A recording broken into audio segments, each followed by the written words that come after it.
Thank you so much for that glowing introduction. McKenna, first off, I just want to say I'm so grateful for taking the time to sit down with us. Very grateful, very appreciative. Thank you so much. I'm glad to be here. Mm-hmm. Me too.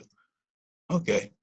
This book, it really spoke to me as someone who's transitioning into UX. And from the very beginning, in the section titled What You Want versus What You Can Do, you describe how the biggest mistake people is to apply for positions that they're not qualified to work.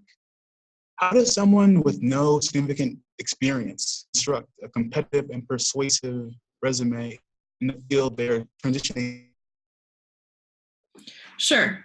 So the question is, how does a person transition when their resume might not reflect the things that that company is looking for? And I've definitely been in those shoes. I think a lot of people are experiencing that. When I transitioned from, I was in book publishing, academic publishing, and I transitioned to marketing. And one of the things that really helped me first was you can come to an interview having done your research on that industry, right? There's always a new thought leader. There's always new trending topics to talk about. There's always new articles to digest.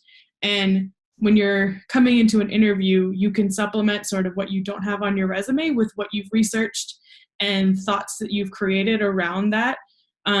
So if a thought leader published an article that's really got your industry talking, formulate an opinion on that, or come to the interview ready to ask the people who you're interviewing with what they think about that, or what the company is going to do about this new emerging technology, whatever it may be.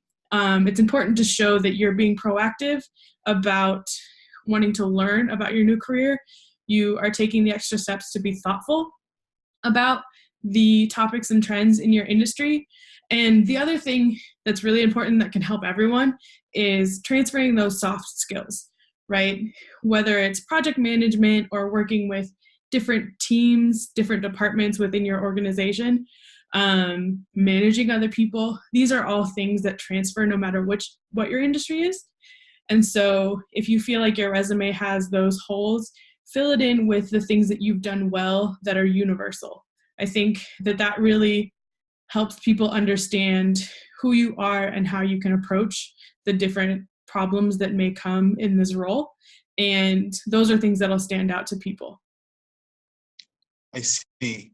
Just try to use our universal soft skills to really translate over into the industry that we're transitioning into, communication, team, things like that.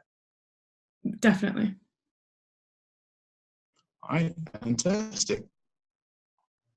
Okay. It appears that Warren's having some technical difficulties, so let me grab some of the. Let's get into chapter 2. So Okay. Chapter 2 is all about doing your research. You had mentioned earlier about researching the corporate culture, etc. Where do you see the role of social media in job hunting? And should I be checking out people on LinkedIn or going past that and trying to find them on Instagram? What are we doing here with social media? Yeah. So I think one of the things that's been pretty universal since social media sort of became everyone's life is that people try to tell these scare stories of you can't really post your life on social media because people who are looking to hire you will see that, you drink a beer in your life and you're automatically disqualified. So what I try to say in the book is that's not really what's going to happen. Live your life. People understand that your personal life has nothing to do with your professional life, while still, keep it clean, I guess, if you're going to make it a public profile. But one of the other things that people don't tend to think about that I really like to encourage people to do is the same sort of research these companies are doing on you, looking at your LinkedIn, maybe you have a Twitter or a personal website. These are all things that they will do to check up and see what kind of person you are, but you can do that same thing.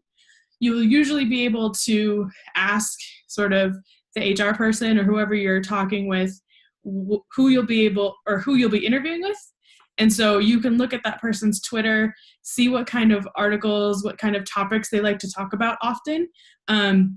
Obviously, LinkedIn is a great resource that's always professional.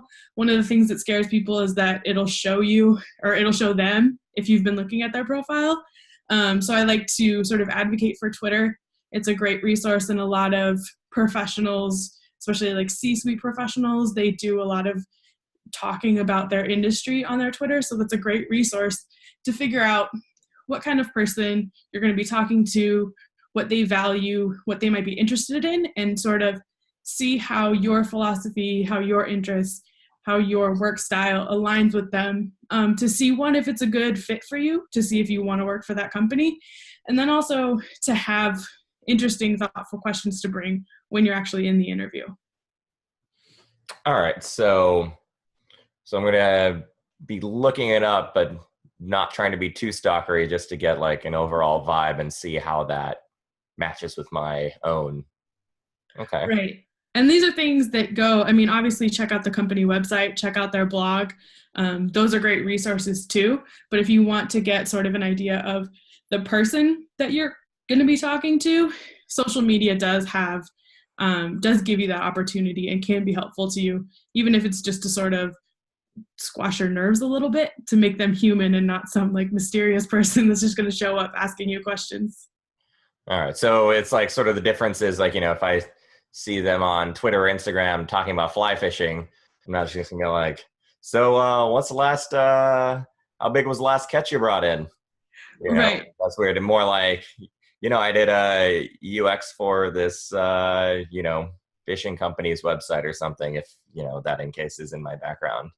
Right. And I think that it's also, if you don't want to come across, if you have a fear that you might come across like you've researched them too much, because people tend to do that, you can form sort of questions around what you found out. So you could say things like, I noticed your company talks a lot about this topic. What makes that interesting to you guys? What makes that something that you feel is important to continue to talk about? Or I noticed that you follow this thought leader. What about their philosophy aligns with yours? These kinds of things will show that you've done your research, show that you care, but aren't talking about, their Grandma Sue in Oklahoma. All right. Well, I got a couple of things to scratch off my list in that case about Grandma Sue. So chapter 3 is all about your self-confidence. And I think a lot of people